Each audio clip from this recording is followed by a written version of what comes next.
This channel does not promote any violent, harmful, or illegal activities. All content provided by this channel is meant for an educational purpose only. MDH chana masala এখন ছোলা হোক বা বরবটি দানা, সাদা চানা হোক বা কালো, সব রান্নাই হবে অসাধারণ। MDH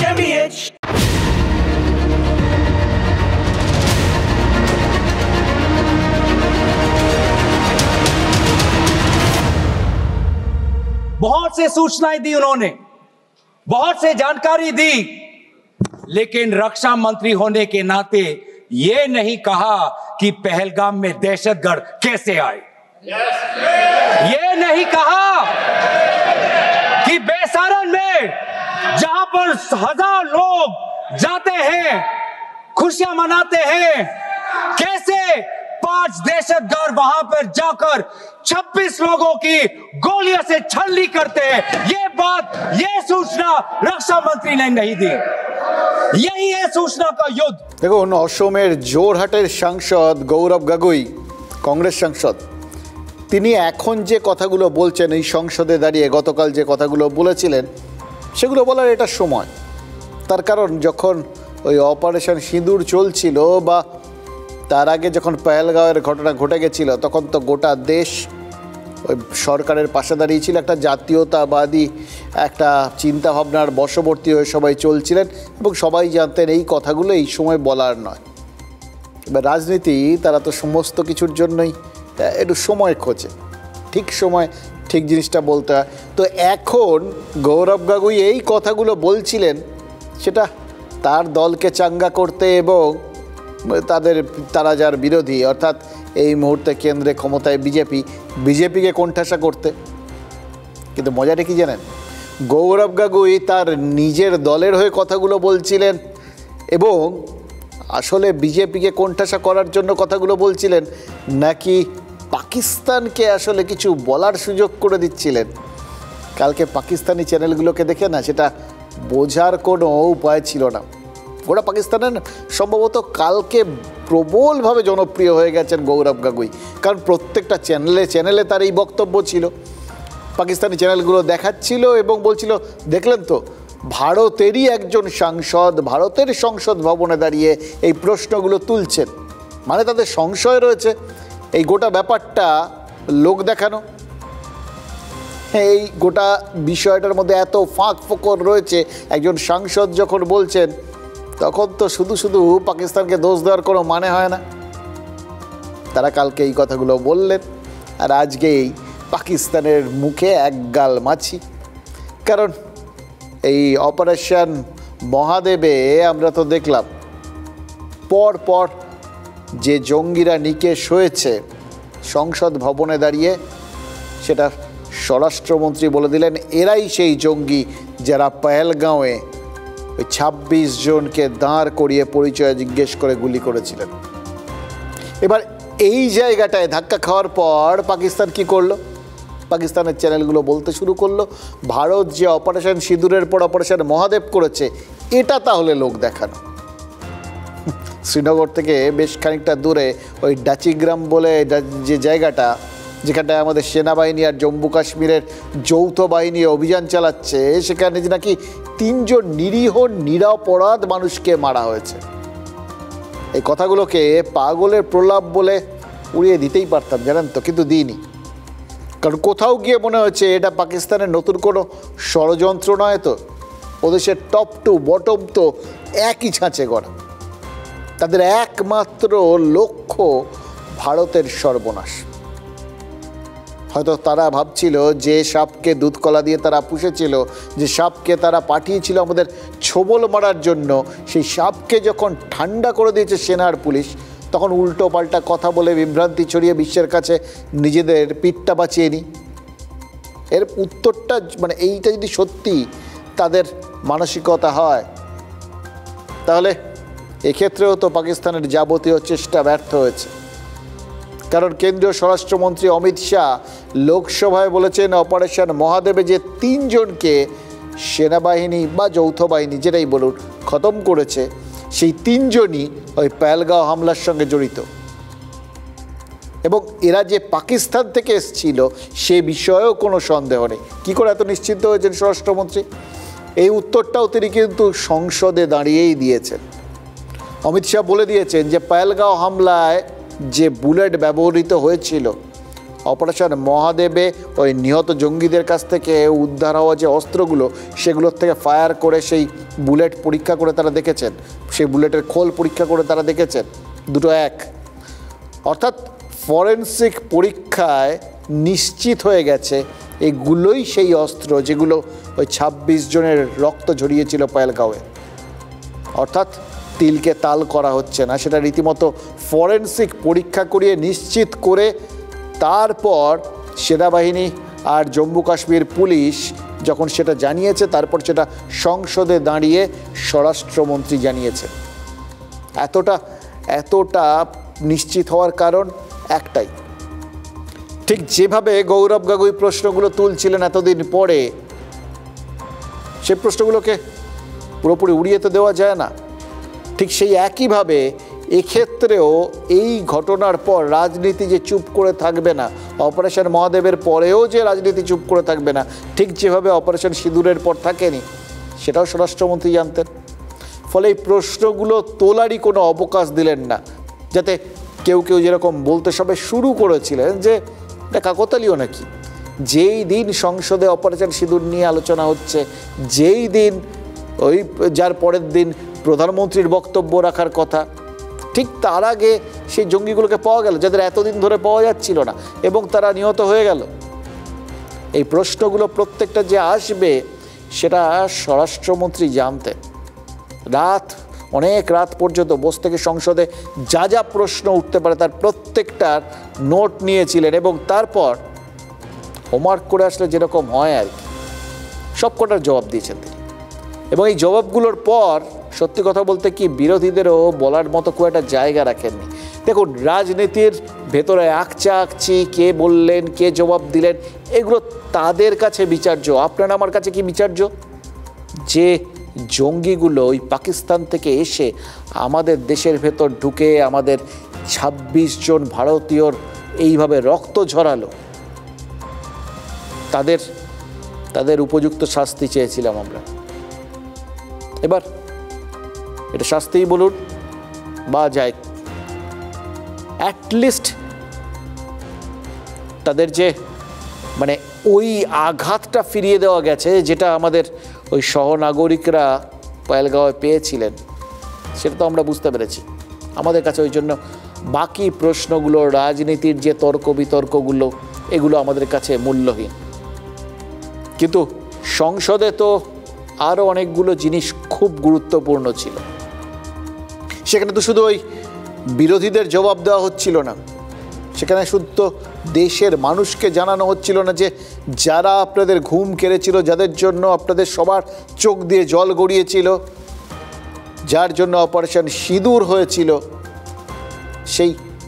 সেই জঙ্গিরা, তাদের আসল পরিচয়টা কি, আপনাদের যেরকম জানানোটা আমাদের কর্তব্য, ঠিক একইভাবে তো পাকিস্তানকেও জানানো কর্তব্য। কারণ আমরা এতদিন পর্যন্ত সবাই জানতাম যে ওই জঙ্গিদের অরিজিন ওখানে এসছেন তো পাকিস্তান থেকে, সবাই জানতো, গোটা বিশ্ব জানতো, শুধু একটা দেশ জানতো না, পাকিস্তান। তারা কনস্ট্যান্ট বলে যাচ্ছিল অকারণে নাকি পাকিস্তানকে দোষারোপ করা হচ্ছে। তারা তো ভাজা মাছটা উল্টেও খেতে জানে না, ইনফ্যাক্ট মাছ যে উল্টে খেতে হয় এটাই জানে না। এই নিহত জঙ্গিদের কাছ থেকে যে পাকিস্তানের পরিচয়পত্র পাওয়া গেছে, যাবতীয় পাকিস্তানি নথিপত্র পাওয়া গেছে, পাকিস্তানের ভোটার নম্বর উদ্ধার হয়েছে, এই সব কটা কথা সংসদে দাঁড়িয়ে আজ নথিভুক্ত করেছেন স্বরাষ্ট্রমন্ত্রী। কেন জানেন? কারণ এটা গোটা দেশের কাছে, বিরোধীদের কাছে যেরকম বার্তা, তেমনি গোটা বহির্বিশ্বের কাছেও বার্তা। গোটা বিশ্বের দরবারে পাকিস্তানের ওই যে মুখোশটা, সেটা আরেকবার টেনে ছিঁড়ে দেওয়া সম্ভব হবে এর ফলে। এবার পাকিস্তান ওই পাকিস্তান থেকে আসা জঙ্গিরা আর কি, তারা ধরাটা পড়লো কি করে, সেটার মধ্যে অদ্ভুত একটা পোয়েটিক জাস্টিস রয়েছে। পাকিস্তানের এই সাম্প্রতিককালের বন্ধু কে ছিল, বা অপারেশন সিঁদুরের সময় তাদের বন্ধু কে ছিল? চীন।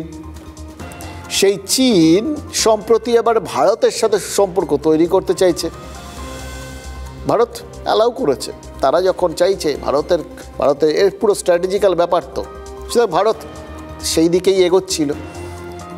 তার মাঝখান থেকে কী হলো, কোন দেনা পাওনা বা কোন লেনদেন বা কোন আদান প্রদান যাই বলুন না কেন, বন্ধুত্বটা কার কাছে কোন দিক থেকে বড় হয়ে গেল আর কার কাছে লাভজনক হয়ে গেল, সেটা অদ্ভুতভাবে আমরা দেখতে পেলাম। এই জঙ্গিগুলো যেগুলো পাকিস্তান থেকে এসেছিলো, পাকিস্তান যাদের পাঠিয়েছিল এই পহেলগাঁওয়ে এই এরকমভাবে নৃশংস একটা আক্রমণ চালানোর জন্য, তারা ধরা পড়লো কী করে জানেন? Made in China communication system, অর্থাৎ যোগাযোগ মাধ্যমের যে মুহূর্তে তারা অন করেছিল স্যাটেলাইট ফোন, চীনের বানানো, ব্যাস ভারত ধরে ফেললো। মানে যে চীনকে ভরসা করে পাকিস্তান ভারতের বিরুদ্ধে যাবতীয় কাণ্ড কারখানাগুলো শুরু করেছিল, সেই চীন কিভাবে প্রতিপদে পাকিস্তানকে ডোবালো ভাবুন তো। প্রথমে তাদের ওই এয়ার ডিফেন্স সিস্টেম, সেটা ডোবালো, সেই এয়ার ডিফেন্স সিস্টেম ধরে মেরে উড়িয়ে দিল ভারত। একটা ড্রোন একটা মিসাইল আটকাতে পারলো না। তারপর তারা ওই চীনে যুদ্ধবিমান নিয়ে হামলা চালাতে গেল, সেটাও বিফল হলো, দুটো যুদ্ধবিমান নষ্ট হলো। এবার বাকি ছিল বোধহয় এইটা চীনা কমিউনিকেশন সিস্টেম। মানে এত কিছুর পরেও অবশ্য কী বা করবে, বেচারা যখন এসছিল তখন তো ওদের হাতে যাবতীয় কিছু যা ছিল সবই তো চীনের, ওই কমিউনিকেশন সিস্টেমটাও চীনের। এতদিন হয়তো লুকিয়ে থাকার জন্য বন্ধ করে রেখেছিল, কিন্তু খুলতেই ভারত জানতে পেরে গেছে। মানে চীনের বন্ধুত্বটা যে কোন দিকে ঘুরে গেছে, এর থেকে বড় শিক্ষা পাকিস্তানের বোধহয় আর কিছু হতে পারতো না, জানেন। এবং গুরুত্ব বিচার করে আর কি যে ওখান থেকে ওই জঙ্গিদের কাছ থেকে পাওয়া গেছে, সেটা এখনই সবটা পাঁচকান করতে চাইছে না সরকার, যথাসময় হয়তো করবে। দেখো, যেটুকুনি সামনে আনা হচ্ছে সেটুকুনি তো যথেষ্ট, আর তাতেই তো বোঝা যাচ্ছে ওই পাকিস্তানি মিডিয়া যাদের নিরীহ বলে দুনিয়াকে বোকা বানাতে চাইছিল, তারা আসলে আইএসআই ছাপ মারা, একদম পুরো আগ মার্কা পাকিস্তানি লস্কর জঙ্গি। প্রথম কাজ ছিল পাক জঙ্গিদের পাকিস্তানে পালাতে না দেওয়া। इसकी हमने पुख्ता व्यवस्था की और भागने नहीं। জঙ্গি নিধনে অপারেশন মহাদেব শুরু হয় 22 মে। আইবির কাছে খবর আসে শ্রীনগর লাগোয়া ডাচিকাম জঙ্গলে জঙ্গিরা লুকিয়েছে। শুরু হয় কড়া নজরদারি। ठंड में ऊंचाइयों पर हमारे सेना के अधिकारी पैदल इनके सिग्नल प्राप्त करने के लिए घूमते रहे, आईबी के अफसर भी घूमते रहे। 22 জুলাই সিগন্যাল ধরে পহেলগাঁও জঙ্গিদের উপস্থিতি নিশ্চিত হয়। কিভাবে নিশ্চিত হলো সেনা আধা সেনা পুলিশের যৌথ বাহিনী? চীনা T-82 স্যাটেলাইট ফোন ব্যবহার জঙ্গিদের। এরপরই জঙ্গিদের সুলুক সন্ধান পায় বাহিনী। এই T-82 স্যাটেলাইট ফোন পহেলগাঁও হামলাতেও ব্যবহার করা হয়েছিল। পুরোপুরি নিশ্চিত হওয়ার পরই ফাইনাল অ্যাসল্ট, অর্থাৎ শেষ মুহূর্তের মার। সোমবার দুপুর 12টা বাজার আগেই খতম 3 জঙ্গি।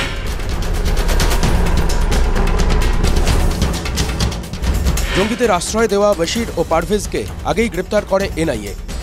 অপারেশনের পর জঙ্গিদের দেহ শনাক্ত করে বশির ও পারভেজ। পহেলগাঁওয়ের প্রত্যক্ষদর্শী 4 জনও সুলেমানদের শনাক্ত করে। मगर हमने इस पर भी भरोसा नहीं किया मान्यवर, कोई जल्दबाजी नहीं की। পহেলগাঁও হামলার কার্তুজ পরীক্ষার রিপোর্ট তৈরি ছিল চণ্ডীগড় FSL-এ। সোমবার জঙ্গিদের কাছে 3টি আগ্নেয়াস্ত্র পাওয়া যায়, একটি আমেরিকান রাইফেল M9, 2টি AK-47 রাইফেল ও কার্তুজ। সোমবার রাত 12টায় 3টি আগ্নেয়াস্ত্রই বিশেষ বিমানে চাপিয়ে চণ্ডীগড়ের ল্যাবে পাঠানো হয়। ল্যাবে গুলি চালানোর পর গুলির খোলের সঙ্গে পহেলগাঁওয়ের গুলির খোল মিলিয়ে দেখা হয়।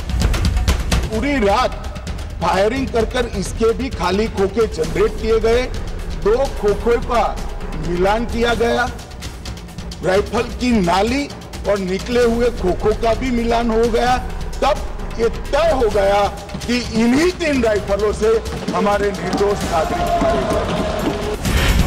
গত বছর অক্টোবরে কাশ্মীরের গগনগির টানেলে হামলা চালায় জঙ্গিরা। মৃত্যু হয় প্রকল্পের সঙ্গে জড়িত আধিকারিক ও শ্রমিকদের।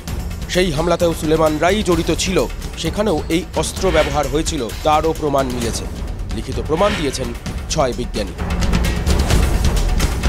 অর্থাৎ দেখুন, এই যে প্রশ্নটা উঠতে পারত যে ঠিক কিভাবে এই সংসদে এই অপারেশন সিঁদুর নিয়ে আলোচনা ঠিক আগেই এই জঙ্গিদের মারা গেল, বা তাদের শনাক্ত করা গেল, তার একদম টাইম লাইন দিয়ে দিয়েছেন অমিত শাহ, যাতে এই নিয়ে আর কোনো বক্তব্য কেউ না রাখতে পারে।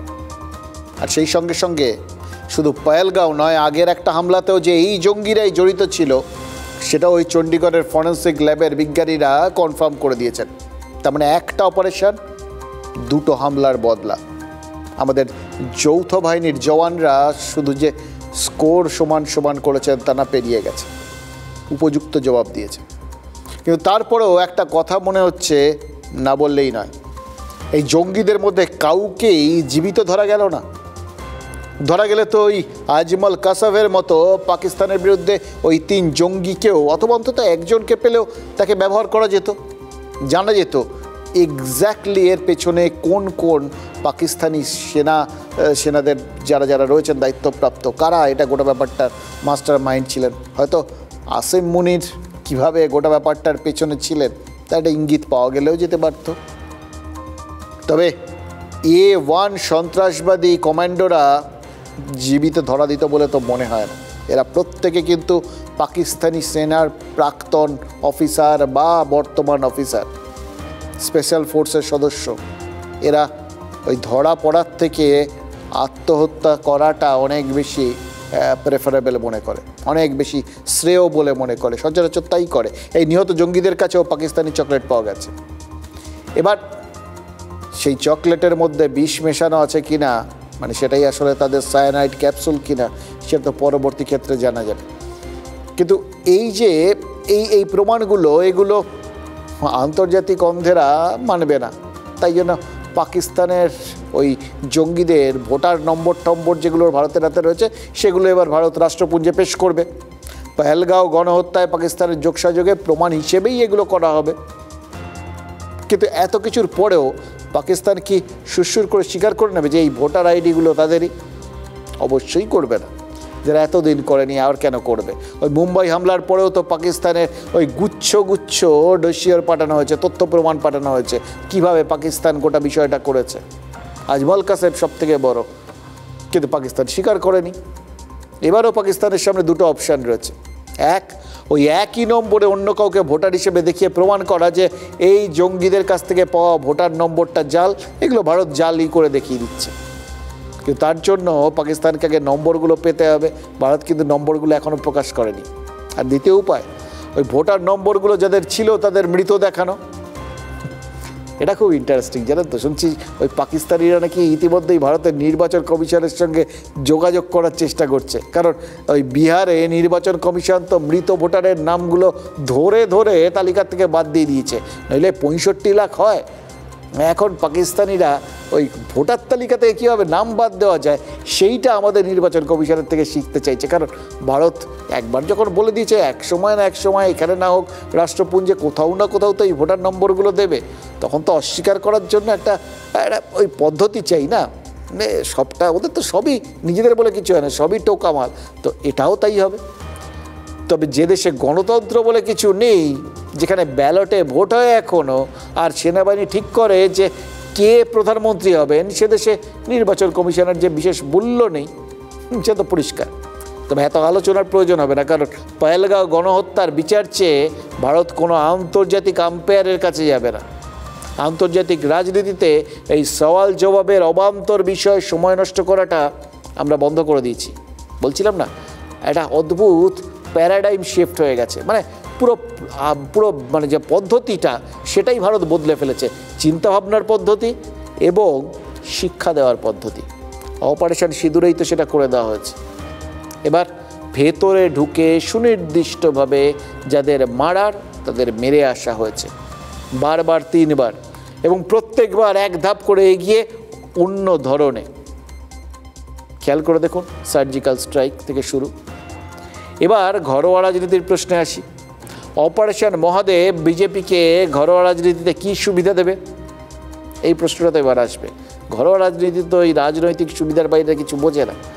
এবার কী সুবিধা দেবে সেটা নির্ভর করছে ওই সংসদের বাদল অধিবেশনে কে কেমন বক্তব্য রেখে কতটা নম্বর করাতে পারেন তার ওপর। এখানে যে নেতা যা বক্তব্য রাখবেন সেই ভিডিওগুলোই কিন্তু ইস্যু হয়ে ওই বিহারের ওই নির্বাচনে প্রচারিত হবে। আর তার সাথে স্থানীয় ইস্যুগুলো কিছু কিছু করে যোগ হবে। অপারেশন সিঁদুর নিয়ে প্রতিটা বক্তব্যেই রাজনৈতিক লাভ ক্ষতির হিসেব জড়িয়ে, হয়তো সেই কারণেই ওই কেন্দ্রীয় স্বরাষ্ট্রমন্ত্রী অমিত শাহর জবাবটা জুড়ে ছিল কংগ্রেসকে আক্রমণ।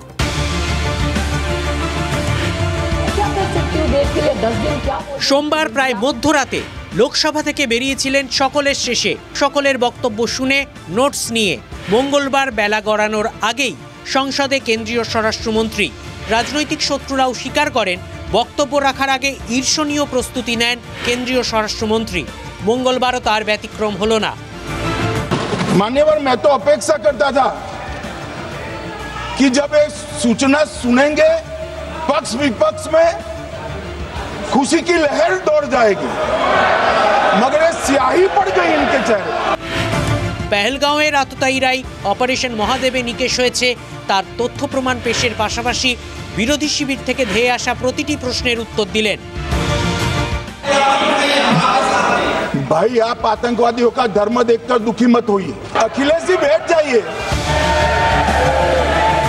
বলা ভালো, প্রতি উত্তরে নিশানা করলেন বিরোধীদেরই, বিশেষ করে কংগ্রেসকে। যেমন পাক অধিকৃত কাশ্মীর দখল না করেই কেন যুদ্ধবিরতি, এই প্রসঙ্গে কেন্দ্রীয় স্বরাষ্ট্রমন্ত্রীর নিশানায় জওহরলাল নেহেরু। 1948 में सरदार पटेल ना बोलते रहे, जवाहरलाल नेहरू जी ने एक तरफा युद्ध विराम कर दिया। पाक ऑक्यूपाई कश्मीर का अगर अस्तित्व है तो जवाहरलाल नेहरू जी की ये युद्ध विराम के कारण है। এরপর বাটলা হাউস এনকাউন্টার প্রসঙ্গ তুলে নিশানায় সোনিয়া গান্ধী। कि बाटला हाउस की घटना देखकर सोनिया जी फूट फूट कर रो पड़ी।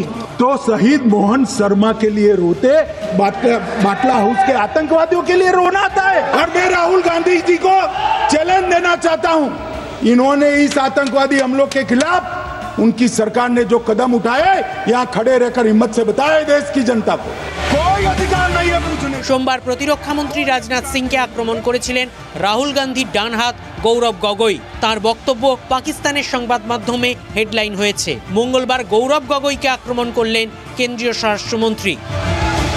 अरे कल गोगोई जी बड़ा बड़ा उछल उछल कर बोल रहे थे। अरे गोगोई जी, आपको मालूम है उन्होंने चीन के बारे में, आसाम के बारे में क्या क्या था? आसाम को आकाशवाणी पर बाय बाय की। कभी गए हो आप पाकिस्तान? तो कई बार गए हो गोगोई, आप सीमा पर गए हो? पाकिस्तान तो कई बार गए हो, फिर से बोलता हूं, सीमा पर गए हो? सीमा के माध्यम से पाकिस्तान गए हो? গৌরব গগৈয়ের বিরুদ্ধে ব্যক্তিগত সফরে পাকিস্তানে যাওয়ার অভিযোগ তোলেন অসমের মুখ্যমন্ত্রী হিমন্ত বিশ্ব শর্মা। কৌশলে সেই অভিযোগই নথিভুক্ত করিয়ে নিলেন অমিত শাহ। তার মানে নেহেরু, সোনিয়া ও গৌরব গগৈ। রাহুল গান্ধীর ঐতিহ্য, বল ও ভরসাকে আক্রমণ করলেন কেন্দ্রীয় স্বরাষ্ট্রমন্ত্রী। আর সোমবার সন্ধে রাহুল গান্ধীকেই আক্রমণ করেছিলেন বিদেশমন্ত্রী S Jaishankar. Doklam crisis was on. The leader of opposition decided to get a briefing from whom? Not from the government, not from the emir, from the Chinese ambassador. বাদল অধিবেশনে কংগ্রেসের আকাশটা বর্ষাকালের আকাশের মতোই ফ্যাকাশে। ইন্ডিয়া ঐক্যের অন্যতম শরিক সুপ্রিয়া সুলেও সোমবার প্রধানমন্ত্রীর প্রশংসা করে বসে রয়েছেন। जब देश का सवाल आता है तो देश पहला, उसके बाद राज्य, उसके बाद पार्टी, उसके बाद फैमिली, पहले देश आता है। और जब कनिमोई जी यहाँ है, मैं यहाँ हूँ, जब हमें किरण रिजिजू का फोन आया था, किरण जी ने मुझे सिर्फ फोन पे कहा, सुप्रिया तुमको देश के लिए 10 दिन देने पड़ेंगे। देश के लिए मैं क्या कर सकती हूँ? देश के लिए 10 दिन क्या बोल रहे हो किरण जी आप? ये माननीय प्रधानमंत्री जी का बड़ापन था कि हम सारे ऑपोजिशंस को उन्होंने लीड करने के जो विश्वास दिखाया है, यही एक सशक्त लोकतंत्र है। এদিকে কংগ্রেসের যেসব সাংসদ অপারেশন সিঁদুরের পর বিদেশ সফর করেছিলেন তাঁদের বক্তার তালিকাতেই রাখা হয়নি। শশী তারুর এ নিয়ে প্রশ্ন তুললে মৌনব্রত অবলম্বন করছেন, মনীষ তিওয়ারি নীরবতা নিয়ে দার্শনিক তত্ত্ব আওড়াচ্ছেন।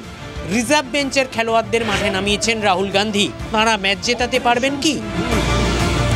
দেখুন, রাহুল গান্ধী নিজের ঠাকুমাকে এই প্ল্যানচেট করে সংসদে নিয়ে এসছেন এবং তার সঙ্গে সঙ্গে নিয়ে এসছেন 1971-কে। মৃণাল সেন কলকাতা 71 করেছিলেন, মাওবাদীদের 71 নিয়ে গর্ব রয়েছে, বাংলাদেশের স্বাধীনতা আর পাকিস্তানের আত্মসমর্পণ নিয়ে আমাদের জাতীয় গর্ব রয়েছে। এতদিন বাংলাদেশেরও গর্ব ছিল ৭১। হাসিনা বিদায়ের পর ইউনুস জমানায় ওই ৭১ বাংলাদেশের স্বাধীনতার বদলে দ্বিতীয় পরাধীনতা দিবস হয়ে গেছে। কিন্তু রাহুল গান্ধী লোকসভায় সেই ৭১-এর গর্বই ফিরিয়ে আনলেন। অমিত শাহের ওরকম ভাষণের পর অবশ্য আর কোনো উপায় ছিল না।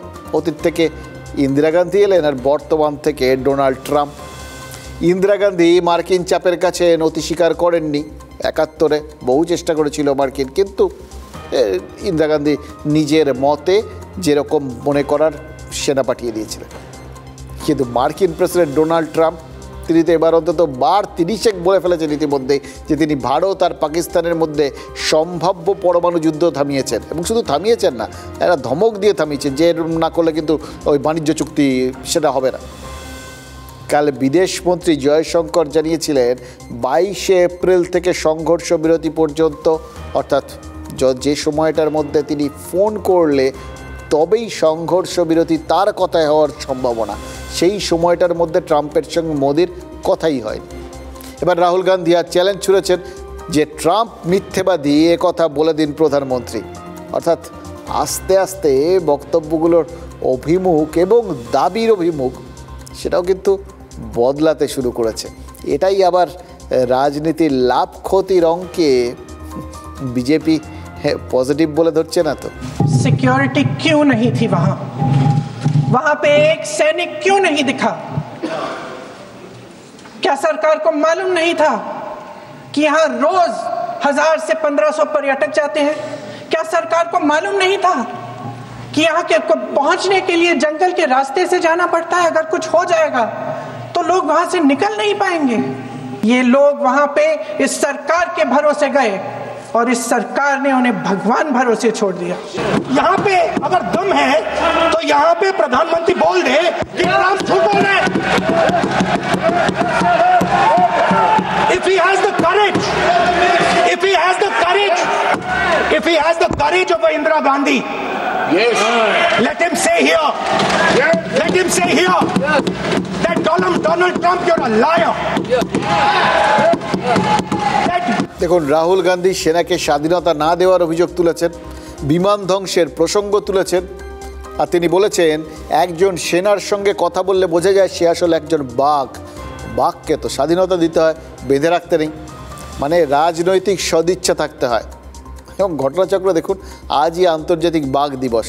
তো যাই হোক, রাহুল গান্ধী একবারও কিন্তু এর আগে যেটা বলে যাচ্ছিলেন সেই নরেন্দ্র সারেন্ডার এটা বলেননি। তিনি বরঞ্চ শর্ত চাপিয়েছেন মোদিকে বলতে হবে যে ট্রাম্প মিথ্যেবাদী। বললাম না, আস্তে আস্তে এই বক্তব্য এবং দাবির অভিমুখগুলো কীভাবে ঘুরছে এইগুলো জাস্ট খেয়াল করবেন, তাহলে বুঝতে পারবেন যে কোন দিকে কেউ একটুখানি সুবিধাজনক অবস্থায় রয়েছেন আর কে একটু একটু করে বেকায়দায় পড়ছেন। এবার দেখুন, এই দাবিটা যদি ধরেন, এই চ্যালেঞ্জটা যদি ধরেন, সংসদীয় ভাষায় কাউকে মিথ্যেবাদী বলা যায় না, এবং সংসদের সদস্য নন এমন কারো উল্লেখ, এটা তো মানে সংসদে দাঁড়িয়ে সেটা করার রেওয়াজ নেই, কারণ সেই ব্যক্তির আত্মপক্ষ সমর্থনের সুযোগ থাকে না, একতরফা বক্তব্য সেক্ষেত্রে রেকর্ড হয়ে যায়, এটা অ্যালাউ করা হয় না। এবং সবথেকে বড় কথা, কূটনৈতিক সম্পর্ক রয়েছে এমন কোনো দেশের রাষ্ট্রনায়ককে এইভাবে সংসদে দাঁড়িয়ে মিথ্যুক বলা যায় না। মানে বলা তো সবই যায়, যে কোনো জায়গায়, সেটা কে বলছেন, কি করে বলছেন তার উপর ডিপেন্ড করে, এবং তার উদ্দেশ্যটা কি তার উপর ডিপেন্ড করে। কেউ যদি দেশের স্বার্থর থেকে অন্য কোনো কিছুকে অনেক বেশি গুরুত্ব দেন তাহলে তিনি যা খুশি তাই বলতে পারেন, কিন্তু পদে বসে থেকে, চেয়ারে বসে থেকে এইসবগুলো হয় না। এটা সবাই জানেন বলেই চ্যালেঞ্জটা ছুড়েছেন আর কি। দেখুন, আন্তর্জাতিক রাজনীতিতে এখন পর্যন্ত এরকম নজির কিন্তু খুব একটা আমরা দেখিনি। প্রধানমন্ত্রী নরেন্দ্র মোদী তিনি যখন বলতে উঠলেন তখন এই কথাগুলোর যে তিনি বলবেন না এটা জানা ছিল, কিন্তু তিনি কি বলবেন সেটা জানার আগ্রহ ছিল। মোদী 3টে কথা বললেন। 1, পাকিস্তান ফোন করে সংঘর্ষ বিরতির অনুরোধ করাতেই ভারত অনুরোধ রেখেছে। দুনিয়ার কোনো নেতা অপারেশন সিঁদুর থামাতে ফোন করেননি বা থামাতে পারেননি, এবং পাকিস্তানের জঙ্গি ঘাঁটি ভারতের এক এবং একমাত্র লক্ষ্য ছিল। এগুলো বললেন মোদি, তিনটে কথা। আর যেগুলো বললেন না তার মাধ্যমে কি বুঝিয়ে দিলেন? এক, ট্রাম্পের ফোনে সংঘর্ষ থামেনি, দুনিয়ার কোনো নেতার ফোনে সংঘর্ষ থামেনি। একথা বলার অর্থই তো ট্রাম্পও তার মধ্যে অন্তর্ভুক্ত হয়ে গেলেন। এবং পাক অধিকৃত কাশ্মীর দখল করা ভারতের লক্ষ্য ছিল না।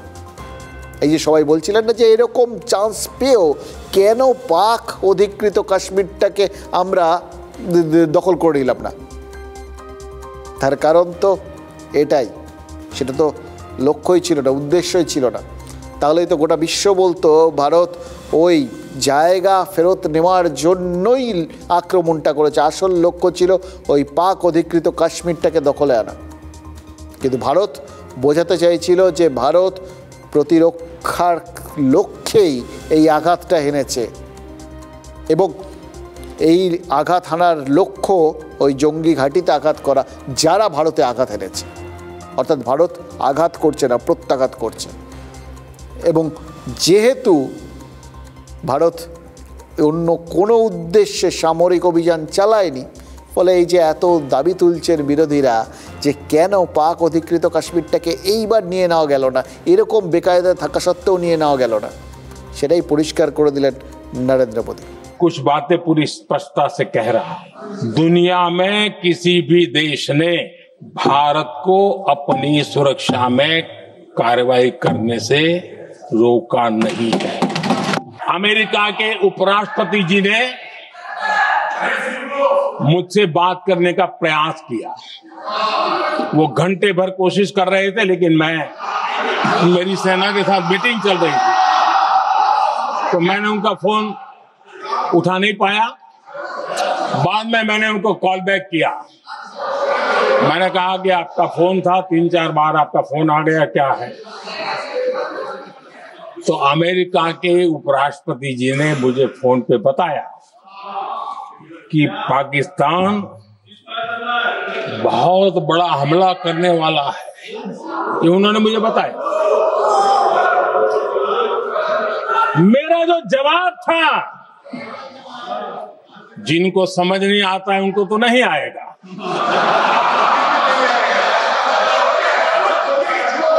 मेरा जवाब था अगर पाकिस्तान का ये इरादा है तो उसे बहुत महंगा पड़ेगा। लेकिन कांग्रेस मुद्दों के लिए पाकिस्तान पर निर्भर होती जा रही है।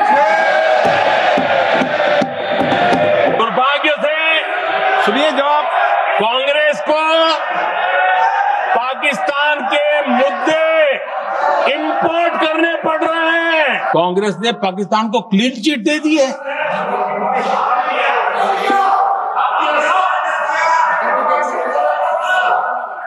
उनकी ये हिम्मत, और इनकी आदत जाती नहीं है, ये हिम्मत कि पहलगाम के आतंकी पाकिस्तानी थे, इसका सबूत दो।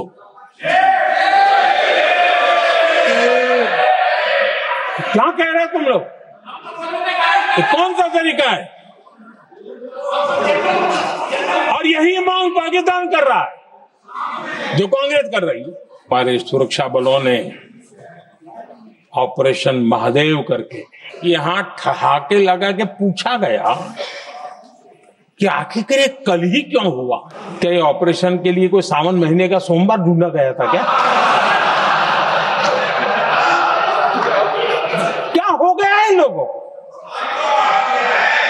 হতাশা, নিরাশা, ইস হদ তক। দেখুন, প্রধানমন্ত্রীর বক্তব্য থেকে খুব পরিষ্কার যে তাদের আজকে মানে বিজেপির যাবতীয় ফোকাস আজকে ছিল ওই কংগ্রেসের দিকে। কংগ্রেসকে ঘা দিয়ে কাবু করে ফেলতে পারলেই রাহুল গান্ধীর এই জাত গণনার যে একটা গ্র্যান্ড প্ল্যান নিয়ে বসে আছেন এই ভোটের বাজারে, সামনে বিহার টিহারের ভোট আসছে, তো তারপর বাংলার ভোট, তো এই বিষয়টা পুরোটা একদম ঘেঁটে দেওয়া যাবে। এটা সংসদীয় রাজনীতির হিসেব নিকেশ। ঘরোয়া রাজনীতিতে সেখানে কিন্তু তৃণমূল সব থেকে বড় চ্যালেঞ্জার। 4-4টে বিজেপি শাসিত রাজ্যের সঙ্গে ঝগড়ায় জড়িয়ে পড়েছে তৃণমূল কংগ্রেস। শুরুটা ওড়িশাকে দিয়ে। পরিযায়ী শ্রমিকদের হেনস্থার অভিযোগে মোহন চরণ মাঝির সরকারের সঙ্গে মন কষাকষি হয়ে গেছে। তারপর উত্তম কুমার ব্রজবাসী আর আরও কয়েকজনকে এনআরসি নোটিশ পাঠানো নিয়ে অসমের সঙ্গে ঝামেলা। অসমের মুখ্যমন্ত্রী হিমন্ত বিশ্ব শর্মা আর মমতা বন্দ্যোপাধ্যায়ের মধ্যে বক্তব্যের যুদ্ধ হয়েছে। আর তারপর হরিয়ানার গুরগাঁওয়ে পরিযায়ী হেনস্থার অভিযোগে সেই রাজ্যের সঙ্গেও সম্পর্ক খারাপ হয়ে গেছে। এবার গুরগাঁওয়ে সংসদীয় প্রতিনিধি দলও তো পাঠাচ্ছে তৃণমূল কংগ্রেস। বাকি ছিল দিল্লি। সেখানে 1.5 বছরের বাচ্চার ভিডিও সোশ্যাল মিডিয়ায় প্রকাশ করে নির্যাতনের অভিযোগ করেছিলেন খোদ মুখ্যমন্ত্রী। এবার দিল্লি রাজ্য হলেও দিল্লির আইন শৃঙ্খলা দেখে স্বরাষ্ট্রমন্ত্রক, তাই দিল্লি পুলিশের বিরুদ্ধে অভিযোগ করা মানে অমিত শাহকে আক্রমণ করা। মমতা বন্দ্যোপাধ্যায় সেটাই করেছেন। আর দিল্লি পুলিশও সাংবাদিক বৈঠক করে দাবি করেছে যে অভিযোগটা সঠিক নয়। আর এতেই রাজ্য বিজেপি হাতে ইস্যু পেয়ে গেছে। বাংলাকে বদলাতে গিয়ে ভারত সরকারের বদল হবে না তো। বাংলায় তো পরিবর্তন হয়ে গেছে, নতুন করে হওয়ার নেই। দিল্লিতে পরিবর্তন করার আছে, আগামী দিন দিল্লিকে পরিবর্তন করতে হবে। তা বাংলা হচ্ছে জন্মভূমি, বাংলা হচ্ছে তার ভিত্তিপ্রস্তর। আজকে ফাউন্ডেশন স্টোন ইনাগুরেশন করলাম দিল্লিকে উৎখাত করবার। এর ঠিক 6 দিন পর রবিবার সোশ্যাল মিডিয়ায় মমতা বন্দ্যোপাধ্যায়ের হ্যান্ডেল থেকে একটি ভিডিও প্রকাশ করা হয়। দিল্লিতে বসবাসকারী চাঁচলের একটি পরিবার পুলিশি নির্যাতনের অভিযোগ তোলে। 1.5 বছরের শিশুও নির্যাতনের হাত থেকে ছাড় পায়নি বলে অভিযোগ। এই দেখো আমার ছেলে কি করেছে, মারা ধরে সব কিছু 1.5 বছরে আছে। এই দেখো কপালটা সব ফাটিয়ে দিয়েছে মারে পুলিশ বেলায়। 24 ঘন্টা পর সংবাদ মাধ্যমের মুখোমুখি হন দিল্লি পুলিশের ডিসিপি অভিষেক ধানিয়া। দিল্লি পুলিশের দাবি, মুখ্যমন্ত্রীর সোশ্যাল মিডিয়া পোস্ট দেখেই দিল্লি পুলিশ তদন্ত শুরু করে। ওই মহিলা সাজনুর পারভিনের সঙ্গে যোগাযোগ করে দিল্লি পুলিশ। তদন্তে মহিলা জানান, 26শে জুলাই রাত 10:30টায় তাঁর বাড়িতে 4 পুলিশকর্মী যায়। পুলিশকর্মীরা সাদা পোশাকে ছিলেন জানিয়েছেন মহিলা জানিয়েছেন, এক জায়গায় নিয়ে গিয়ে তাঁদের মারধর করা হয়। পুলিশ নগদ 25,000 টাকা দিতেও বাধ্য করে বলে অভিযোগ। মহিলার বয়ানের পর একাধিক তদন্তকারী দল তৈরি করে সত্যানুসন্ধানে নেমে পড়ে দিল্লি পুলিশ। এলাকার সিসিটিভি ফুটেজও খতিয়ে দেখা হয়। সেই সিসিটিভি ফুটেজ বিরোধী দলনেতা শুভেন্দু অধিকারীও পোস্ট করেছেন। তাতে দেখা যাচ্ছে মহিলা 2 সন্তানকে নিয়ে একাই বাড়ি থেকে বের হচ্ছে। টেনে হিঁচড়ে বাড়ি থেকে ধরে নিয়ে যাওয়ার যে অভিযোগ, তা সিসিটিভি ফুটেজের সঙ্গে খাপ খাচ্ছে না। দিল্লি পুলিশের দাবি, তদন্তকারীরা চেপে ধরতেই মহিলা স্বীকার করেন তাঁর এক আত্মীয় মালদার এক রাজনৈতিক কর্মী, সেই আত্মীয়র নির্দেশেই মিথ্যে অভিযোগ করেছেন তিনি। कि इनके कोई रिलेटिव हैं जो मालदा डिस्ट्रिक्ट वेस्ट बंगाल में रहते हैं और एक पॉलिटिकल वर्कर है। उनके कहने पे इन्होंने एक ये बेबुनियाद और बेसलेस वीडियो बनाया। इस वीडियो बना के ये जो वीडियो है ये उन्होंने अपने अंकल को वहाँ पर भेज दिया और वहाँ पर इन्होंने लोकल मीडिया में इसको सर्कुलेट करके इसको वायरल कर दिया। दिल्ली पुलिसेर तदন্ত प्रकाश पेतेई ममता बंदोपाध्यायके निशाना करेছে बीजेपी। और आज पूरी बंगाल की बंगाली जनता को समझना चाहिए कि ममता बनर्जी अपनी राजनैतिक स्वार्थ के लिए, अपनी पॉलिटिकल इंटरेस्ट के लिए किसी भी हद तक जा सकती है। बच्चों को भी आपने नहीं छोड़ा आपके पॉलिटिकल गेन के लिए। মমতা বন্দ্যোপাধ্যায় নিজের অবস্থানে অনড় রয়েছেন। ওই মহিলার রাজ্যে ফিরলেই সত্য প্রকাশ হবে বলে দাবি তাঁর। বলেছিলাম না, ওই বাচ্চাটার কথা আমি বলেছিলাম, ওদের কালকেই সব একটার পর একটা থানায় নিয়ে যাওয়া হয়েছে। আমি কাল মিটিংয়ে দাঁড়িয়ে বলেছিলাম, রেকর্ড চেক করুন এবং ওদের থ্রেট করা হবে। হয়েছে সেটাই। এরপর আমরা চাইবো তারা ফিরে আসুক, বাদ বাকিটা কে মিথ্যে বলছে আর কে সত্য বলছে সে তো সত্যি কথাই প্রমাণিত হয়ে যাবে। পরিযায়ী রাজনীতিতে হঠাৎ মোচড়, তুঙ্গে উঠেছে তরজা। আর মমতা ব্যানার্জি ঠাকুমার ঝুলি শোনাচ্ছে, দিল্লি পুলিশ গল্প সাজাচ্ছে। হ্যাঁ, তারা তো প্রমাণ দিয়েছে যে ভদ্রমহিলা কোন সময় কোন রাস্তা দিয়ে কিভাবে হাঁটছিলেন, কিভাবে কোথায় যাচ্ছিলেন, তার সমস্ত ছবি সহ ভিডিও সহ তারা প্রমাণ করে দিয়েছে। মুখ্যমন্ত্রী এত মিথ্যেবাদী, এত ফেক, এরকম একটা মুখ্যমন্ত্রী মানুষ মুখ্যমন্ত্রী হতে পারে, এটা আমরা মমতাকে না দেখলে বিশ্বাস করতাম না। আপনাদের ওই ভূত আর ওঝার গল্পটা মনে পড়ে? সেই যে গল্পটা বলা হয়েছিল যে গ্রামে ভূত এসছে বলে গুজব ছড়িয়েছে। সন্ধে হলেই তাই ভয়ের চোটে গ্রাম পুরো শুনশান হয়ে যাচ্ছে। সববার একদম থরহরিকম্প অবস্থা। কি করা যায় সবাই মিলে ভাবছে। অবশেষে অনেক ভেবেচিন্তে ঠিক হলো যে ভূত তাড়াতে ওঝা ডাকা হবে। তা ওঝা এলো, কিন্তু ওঝার মতিগতিটা যেন কীরকম, মাথায় ওই খুলি টুলি নিয়ে দিনরাত কী সব করে চলেছে, আর এদিকে গ্রামবাসীদের আতঙ্কও কমছে না। তখন মনে হলো যে আরও একজন ওঝা ডাকা হোক। শেষমেশ সেই ওঝা আসার পর কি জানা গেল জানেন? জানা গেল ভূত তাড়াতে যে ওঝা এসছিল সেও আসলে একটা ভূত। ওঝা এসে যাতে ভূত তাড়াতে না পারে সেই জন্য ভূতই ওঝা সেজে চলে এসছে। ভাবুন একবার কৌশলটা। দেখুন, গল্পের সঙ্গে বাস্তবের সবসময় মিল তো থাকে না, যদি থাকে তাহলে নেহাতি কাকতালীয়, এটা বলে রাখলাম, মনে রাখবেন। এই যে দিনের শেষে তৃণমূল সরকারই বিএলওদের বেতন দেয়, সেটা গতকাল মুখ্যমন্ত্রী মনে করিয়েছিলেন। আর সঙ্গে সঙ্গে কী বলেছিলেন বিএলওদের নজরে রাখতে। নজরে রাখার দায়িত্ব কাদের দেওয়া হয়েছিল? ডিএমদের। মানে বিএলওদের ভূত ভাবলে ডিএমরা ওঝা, কিন্তু সেই ওঝাতেও বিশ্বাস নেই। তাই মুখ্যমন্ত্রী আজ কেষ্টমণ্ডলকে দায়িত্ব দিলেন। না মানে শুধু অনুব্রত নন, বাকি নেতাদেরও নাম বলেছেন, কিন্তু অনুব্রতর নাম থাকাটা বা দায়িত্ব পাওয়াটা ইন্টারেস্টিং। কিন্তু কদিন আগেও বীরভূমের বাঘকে অনেকে দলের বোঝা বলে ভাবছিলেন। 21শে জুলাই ওই বাঘকে বিড়াল বলে কারোর মনে হচ্ছিল, আর সেই বাঘই কোর কমিটিতে গুরুত্ব পেলেন, আহ্বায়ক হয়ে গেলেন। আর তারপর ভোটার তালিকায় নজরদারির দায়িত্ব। মানে কদিন আগে বোঝা সেই এখন ভূত খোঁজার ওঝা। বিএলওদের চাপটা বুঝতে পারছেন? একদিকে প্রশাসনিক চাপ, আরেকদিকে সংগঠনের চাপ, একেবারে সাঁড়াশি চাপ। আর সংগঠনের চাপ যখন আসবে তখন অনুব্রত যে এ ব্যাপারে 1 নম্বর হবে এ নিয়ে তো আলাদা করে আপনাদের বুঝিয়ে বলতে হবে না, কারণ তার বায়োডাটা এই ব্যাপারে যা যা আছে সেগুলো তো আপনারা সবাই জানেন। এত ভালো সিবিআর কারুর আছে নাকি? আর এটা সব থেকে ভালো কে জানেন? বোধহয় ওই বীরভূম পুলিশ। এখানে কেষ্ট, চাদু, শতাব্দী, অসিত, কাজল, সামিরুল, রানা থেকে শুরু করে অন্যান্যরাও সব এমএলএরাও আছেন, জেলা পরিষদও আছে, পঞ্চায়েতও আছে। পরিষ্কার বলি, ভোটার লিস্টের কাজটা ভালো করে করবেন। আর বিএলওদের দয়া করে বলবেন কাউকে হ্যারাস করবেন না, কারো জেনুইন ভোটারের নাম কাটবেন না। কেউ বাদ দিলে প্রতিবাদ করবেন, বিএলওকে বলবেন যে কেন বাদ গেল, জবাব দাও। আমি জেনুইন ভোটার, আমার ভোট বাদ গেলে আমি কিন্তু ছেড়ে কথা বলবো না। কেষ্টরও প্রয়োজন মমতাকে, মমতারও প্রয়োজন কেষ্টকে। এখন কেষ্ট মুখ খোলেনি, যদি সত্যি মুখ খোলে তো বিপদ তো ওই সরকারের বা দলের। সেই জন্য কেষ্টরও প্রয়োজন মমতাকে, মমতারও প্রয়োজন কেষ্টকে। এবার একটু আগে আপনাদের বলছিলাম না যে আজকে বিশ্ব বাঘ দিবস। বিশ্বাস করুন, এরকম তাৎপর্যপূর্ণ এবং এরকম সফল বাঘ দিবস এর আগে চোখে পড়েনি। এই যে বাঘ দিবসে কীরকম একটা বাঘ সুলভ অ্যাসাইনমেন্ট পেলেন বলুন তো বীরভূমের বাঘ। ভোটার তালিকায় এদিক ওদিক একটু যদি হয় ব্যাস হালুম করে হুঙ্কার। এবার বিএলও থেকে নির্বাচন কমিশন সবাই ওই হুঙ্কারে এক ঘাটে জল খায় কিনা সেটাই তো এবার দেখতে হবে। তবে জঙ্গলে যদি বাঘ থাকে সিংহও কিন্তু প্রস্তুত, সেটাই আজ বোঝানোর চেষ্টা করেছেন বিরোধী দল নেতা। ওই মুখ্যমন্ত্রী বলছিলেন এসআইআরে নাম বাদ গেলে দামামা বাজাবেন।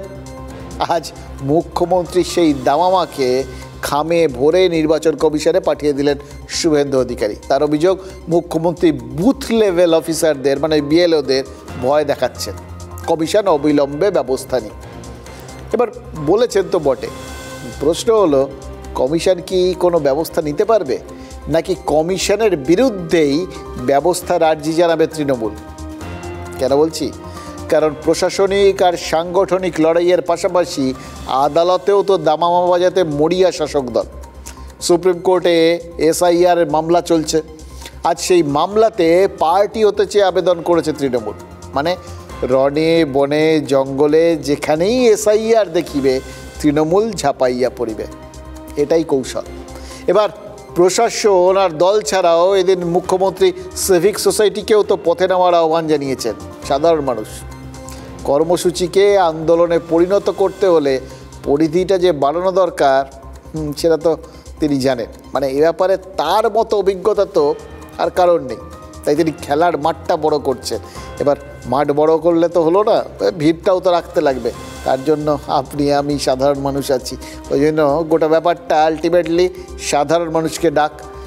ওদিকে আদালতে খেলা জমে উঠেছে, এটা এটা তাদের বাড়তি কোথাও গিয়ে হয়তো একটু আত্মবিশ্বাস যোগাচ্ছে, কারণ আজই সুপ্রিম কোর্ট বলে দিয়েছে তো যে ভোটার তালিকায় নতুন নাম তোলাই আসলে কমিশনের লক্ষ্য হওয়া উচিত, গণহারে নাম বাদ দেওয়া না।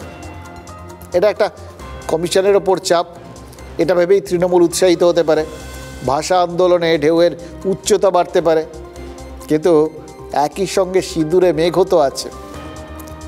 গণহারে নাম বাদ দেওয়ার কথা বারণ করেছে, কিন্তু বাদ দেওয়াটা একদম বারণ সেটা তো বলেনি। তাহলে কোন বাদ দেওয়াগুলো অ্যালাউড? যেগুলো যথার্থ বাদ যাওয়ার যোগ্য সেগুলো। আর সুপ্রিম কোর্ট বলেছে যে আধার আর ভোটার কার্ডকে এসআইআরে রাখা হোক, মানে পরিচয়পত্র যাচাইয়ে এই দুই নথিকে মান্যতা দেওয়া হোক। এর উত্তরে পাল্টা কমিশন বলেছে যে এগুলো কি করে হয়, সহজেই তো আধার আর ভোটার জাল হয়ে যাচ্ছে, দেখাই যাচ্ছে। আর এরপরই মানে যে যে জায়গাগুলোতে একটু ছাড় মনে করে সবাই খুব উৎসাহিত হচ্ছেন, সেখানেই কিন্তু একটা ওই দেখবেন বিভিন্ন বিজ্ঞাপনের তলায় একটা বাধ্যতামূলক একটা ডিক্লারেশন দিয়ে দেয়, কেউ কেউ খুব একটা গুরু করে পড়ে যায়, কি পড়ে কেউ বুঝতে পারে না, কেউ একদম গুড়ি গুড়ি করে লেখে, কি লেখে কেউ বুঝতে পারে না। তো সেরকম মানে কিন্তু একটা থাকে আর কি, ল্যাজ থাকে, এই ল্যাজগুলো খুব গুরুত্বপূর্ণ। আগেই লাফালাফি হয়ে যাওয়ার পর কেউ যদি ল্যাজটা দেখেন তাহলে দেখবেন কোর্ট একটা গুরুত্বপূর্ণ অবজারভেশন দিয়ে রেখে দিয়েছে। বিচারপতি সূর্যকান্ত আর বিচারপতি জয়মাল্য বাগচির বেঞ্চ বলেছে প্রয়োজনে কেস টু কেস যাচাই করুক কমিশন। তার মানে কি দাঁড়াচ্ছে? কেস টু কেস যাচাই, একটা একটা করে কেস ধরে সেটার যথার্থতা বিচার, কমিশন তো সেটাই করতে চায়। আর তৃণমূল তো এসআইআরটাই চায় না। এবার কেস টু কেস যাচাইয়ে আদালতে শিলমোহর পড়লে আর কারুর কিচ্ছু করার নেই। নিউটন দাস, লাভলি খাতুনরা তারা যে হিমশৈলের চূড়ামাত্র, এরকম যে আরও কত কিছু ধরা পড়ে এসআইআরে, সেটাই সবার মানে বিরাট ইন্টারেস্ট থাকবে। কিন্তু তার বাইরেও আদালতটা বলে দেওয়ার মানে হচ্ছে এসআইআরটা তাহলে হচ্ছেই, সবাই নিজের নিজের জিনিসপত্রগুলো তৈরি রাখুন। মমতা বন্দ্যোপাধ্যায় সরাসরি থ্রেট করছে, এটা তিনি করতে পারেন না। আর বিএলওদের অ্যাপয়েন্টমেন্ট দেয় ইলেকশন কমিশন। ইলেকশন কমিশনের স্বাভাবিক কাজে যদি কোনো রাজনৈতিক নেতা নেত্রী বাধা দেন, ইলেকশন কমিশনের উচিত তার বিরুদ্ধে সংবিধান এবং আইন অনুযায়ী ব্যবস্থা গ্রহণ করা। আমি সমাজের সিভিক সোসাইটিকে অনুরোধ করব, খেলোয়াড় থেকে শুরু করে সবাইকে, আপনারাও পথে নামুন। পথে পথে এই ব্যাপারে আপনারা রাজনৈতিক মঞ্চে করার দরকার নেই, আপনারা আপনাদের মতো করে প্রতিবাদ করুন, প্রতিরোধ করুন। এই এসআইআর যদি হয়ে যায়, অনুপ্রবেশকারী মুসলিম অনুপ্রবেশকারীদের নাম, রোহিঙ্গাদের নাম যদি পশ্চিমবঙ্গের নির্বাচন তালিকা থেকে কেটে যায়, তাহলে পরে তো তৃণমূল কংগ্রেস জিততে পারবে না। সেই জন্য এত লাফালাফি করছে। আচ্ছা, একটা কথা বলুন, গোটা ব্যাপারটা তো একটা জিনিস বুঝতে পারছি, সবাই আতঙ্ক কিন্তু ছড়াচ্ছে। কেউ আতঙ্কিত করছেন বিএলওদের, বলছেন যে খেয়াল রাখতে হবে যাতে ভুল কিছু করে বসবেন না, একজনও যেন যথার্থ ভোটার বাদ না যায়। মানে একটা সম্ভাবনা আছে, মানে মানুষজনের আতঙ্কিত হওয়ার কারণ আছে যে বলছে যখন যে বাদ যেতে পারে, সেটা যেভাবেই হোক, তার মানে আপনি তো আতঙ্কে রইলেন, আপনার নামটা বাদ যাবে না তো। আবার দেখুন বিজেপি যেটা বলছে যে একদম 1.5 কোটি বাদ যাবে, শুভেন্দু অধিকারী বলছেন। এবার 1.5 কোটি বাদ যাবে কারা? বলছেন ওই বাংলাদেশিরা যাবে, রোহিঙ্গারা যাবে, অবৈধ ভোটার আর কি, তারা আতঙ্কিত। এবার এইটা করতে গিয়ে আবার ভুল কিছু হয়ে যাবে না তো? আদালত যে বলছে গণহারে এরকম বাদ দেওয়া যাবে না, মানে সেই সম্ভাবনাটাও রয়েছে। মানে আতঙ্ক চারপাশে সবাই কিন্তু ছড়াচ্ছে, কিন্তু প্রশ্ন তো দুটো, আতঙ্কটা ঠিক কোথায়, আর আতঙ্কিত কারা বা কাদের হওয়া উচিত? দেখুন, এসআইআর বলুন বা নিবিড় সমীক্ষা, আতঙ্ক বা আতঙ্কিত একমাত্র হওয়া উচিত অবৈধ নাগরিকদের। অথচ রাজনীতি চাইছে আতঙ্কটা আমজনতার মধ্যে ছড়িয়ে পড়ুক। সত্যি কি আতঙ্কের কিছু আছে? আছে। আর সেই আতঙ্কটা ওই বললাম রাজনীতি থেকেই আসছে। আতঙ্কের যেটা পরিসর তৈরি হচ্ছে সেটাই আস্তে আস্তে টের পাওয়া যাচ্ছে। দেখুন, তৃণমূল 26-এর বিধানসভার লক্ষ্যে কর্মসূচিটাই তো সেট করে ফেলেছে, নির্দিষ্ট করে ফেলেছে। আর সেই কর্মসূচিকে ভাষা আন্দোলনের মতো একটা বড় প্ল্যাটফর্মে নিয়ে যাওয়া হচ্ছে। তাই আন্দোলনের তেজ বাড়ানোর একটা পদ্ধতি চলছে, কৌশল। সেই কৌশলেই চলে আসছে হুমকি আর হুঁশিয়ারি। নেতারা যত এসব করবেন, অনুগামীরা তত জেগে উঠবেন। বিএলওদের কাছ থেকে জবাব চাইতে বলেছেন তৃণমূল নেত্রী। এবার অনুপ্রেরণায় যদি বিএলওদের কেউ হেনস্থা করে বসে, দায় কেউ নেবে না। অথচ সেটা নিয়েই রাজনীতির লড়াই, বিতর্ক চরমে উঠে যাবে। শাসক বিরোধী দুদলই কিন্তু ওই উত্তেজনাটার অপেক্ষায়, কারণ উত্তেজনার আগুনে রাজনীতির রুটিটা খুব ভালো শেখা হয়। তাই রাজনীতির সব পক্ষই ওই উত্তেজনাটাই চাইছে। আজ মালদার ওই তৃণমূল সভাপতি রহিম বক্সি তিনি একটা মিটিং করেছেন, জানেন তো। আর সেখানে একদম বিনা সংকোচে লাথি আর বোমা মারার নিদান দিয়েছেন। ভাষা আন্দোলনের লাথি, বোমা সব এগুলো পার্ট আর কি। আহা, ভাবুন তো, স্টেজে বলছেন, স্টেজ থেকে নেমেও বলছেন, সগর্বে ঘোষণা করছেন যে লাথি আর বোমা মেরে শহীদ হবেন তিনি। ভাবা যায়? দেখুন, 1952-র ভাষা আন্দোলনটা যারা দেখতে পাননি তাদের আক্ষেপটা কিন্তু মিটিয়ে দিতে পারে এই 25-এর ভাষা আন্দোলন। সে সময় বাংলা ভাষার জন্য প্রাণ দিয়েছিলেন রফিক, বরকত, জব্বররা। আর এবারের ভাষা আন্দোলন, তাতে প্রাণ দিতে চাইছেন রহিম বক্সিরা। তবে রহিম বক্সিরা অনুপ্রেরণাটা কার কাছ থেকে পাচ্ছেন এটা নিয়ে একটু ডাউট হচ্ছে, জানেন তো। মানে বোম মারার অনুপ্রেরণাটা ওই 52-র ভাষা আন্দোলন থেকে পেলেন নাকি বীরভূমের অনুব্রতর থেকে, এই কনফিউশনটা যদি একবার দূর হয়ে যায় না, তাহলে এই বাঙালি হিসেবে জীবনটা জাস্ট সার্থক হয়ে যাবে।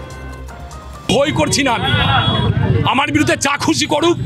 বাঙালির সম্মান গেলে, বাংলা ভাষা অপমানিত হলে, মুখ্যমন্ত্রীকে গাল দিলে লাথি শুধু নয়, আর যা যা করা দরকার সব কিছু করে দিব বাংলা ভাষাকে বাঁচাতে, বাঙালিকে বাঁচাতে। যেটা আজকে আন্দোলনের বোম নিয়ে আমাদেরকে ছুটতে হয়, আমরা পিছু পা হব না। আমাদের যে তাতে ফাঁসি হবে, গুলি খেতে হবে। আন্দোলনের বোম নিয়ে ছুটব। বাম আমলেও বিরোধীরা বলতেন যে ওরা আমাদের গান গাইতে দেয় না। আর রহিম বক্সির কথা শুনে এখন যারা বিরোধী তারাও বলতে পারেন যে ওরা আমাদের গান গাইতে দেয় না। এবং তাতে একটা জিনিসই বোঝা যায়, রাজা আসে রাজা যায়, কিন্তু পশ্চিমবঙ্গ বদলায় না। তাই বাম আমলেও যেরকম হুমকি টুমকি শোনা যেত, এখনও যায়। বাম আমলেও যেমন এ রাজ্যের উত্তর থেকে দক্ষিণে মেয়ে পাচারের একটা সমস্যা ছিল, তেমনি এই আমলেও সেই সমস্যাটা থেকে যায়। এক সপ্তাহের মধ্যে শিলিগুড়ির থেকে 90টা মেয়ে উদ্ধার হয়েছে। পুলিশ কি সন্দেহ করছে? এদের সবাই পাচার হয়ে যাচ্ছিলেন। সারা দেশে ওই অপরাধের রেকর্ড বুকটা যারা মেনটেন করে না, সেই ন্যাশনাল ক্রাইম রেকর্ডস ব্যুরো কি বললো না বললো, এক্ষেত্রে এই সমস্ত ভাবতে যাবেন না, ভুলে যান। কারণ তারা নাকি সঠিক তথ্য পায় না, নাকি পায় খোঁজে না, সে আমরা জানি না। কিন্তু এইসব রাজনৈতিক তর্ক বিতর্ক যদি মাথার থেকে মুছে শুধু এই এক সপ্তাহের হিসেবটা নিয়ে ভাবেন, তাহলে দেখবেন কি ভয়াবহ একটা সপ্তাহ। এক সপ্তাহে 90টা মেয়েকে পাচার করা ভাবা যায়? ট্রেনে করে বিহারে নিয়ে যাওয়া হচ্ছিল 56 জনকে, আর তারা ধরা পড়ে যাওয়ার পর অকুত ভয় হয়ে বাসে করে রাঁচি নিয়ে যাওয়া হচ্ছিল 34 জনকে। কি করে এতগুলো মেয়ে পাচারকারীদের পাল্লায় পড়লো? এবার এই প্রশ্নটা করলেই দেখবেন ওই 90টা মেয়ের ক্ষেত্রেই উত্তরটা কমন: অভাব। অভাবের সংসারের হাল ফেরাবে বলেই এরা ভালো আর মন্দ এই দ্বন্দ্বটাই গুলিয়ে ফেলেছিল। অভাবের কারণেই নাকি উত্তরের ওই জেলাগুলোর বহু মানুষ বাইরের রাজ্যে যাচ্ছেন রোজগারের আশায়। চিচিং ফাঁক, চিচিং বন্ধ। চা বাগানের বছর ভরের গল্প এরকমই। বন্ধ হয়, খোলে, কিছুদিন চলে, আবার বন্ধ হয়। এই যেমন জলপাইগুড়ির আমবাড়ি চা বাগান, জুলাইয়ের শুরুতেই ছাপ বন্ধ হয়েছে।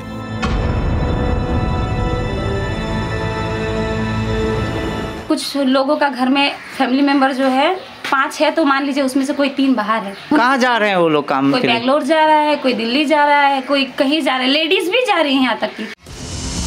বাইরের রাজ্যের কাজের খুঁজে যাওয়ার প্রবণতা ঘরে ঘরে। অনেকরা মানে বাগান ছাইড়ে বন মোটামুটি দিল্লি চলে গেছে, অনেকরা কেরালা চলে গেছে, অনেকরা হোটেলে, হ্যাঁ, মালবাজার, বানাহাট, ভাত হোটেলে কাজ করতেছে। আমার ছেলে গেছে, আমার বৌমা গেছে, তারপরে আমার নাতনি 2টা আর নাতি 1টা। সবাই বাইরে? হ্যাঁ। কেন বাইরে গেল? ওই বাগান বন্ধ আছে, কাজই নাই, ওই জন্য চলে গেছে। শুধু চা বাগানে ঝাঁপ পড়েনি, হাসপাতাল পর্যন্ত বন্ধ করে দিয়েছে মালিক।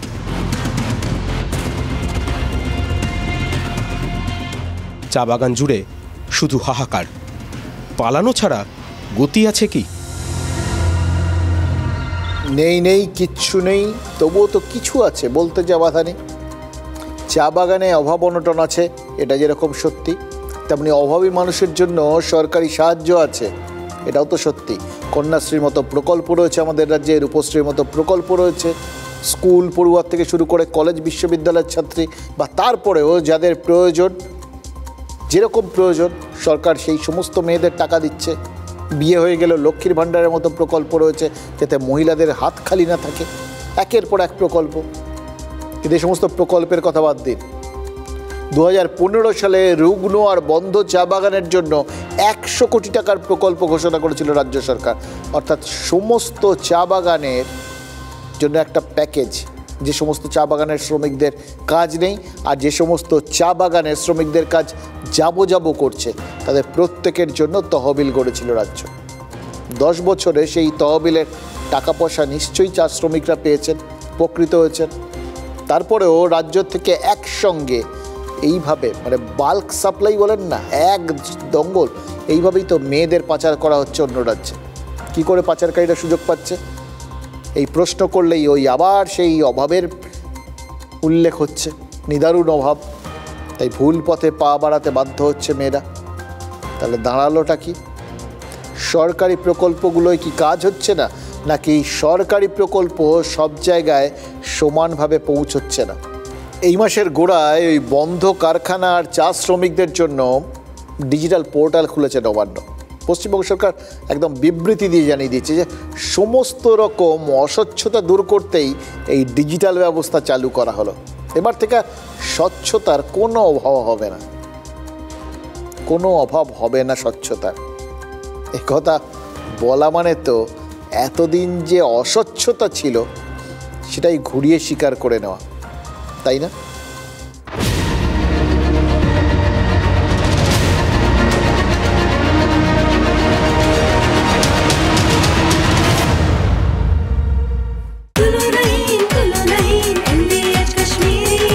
আরে কম দে কিন্তু খাঁটি দে। MDH কাশ্মীরি লাল লঙ্কার গুঁড়ো। MDH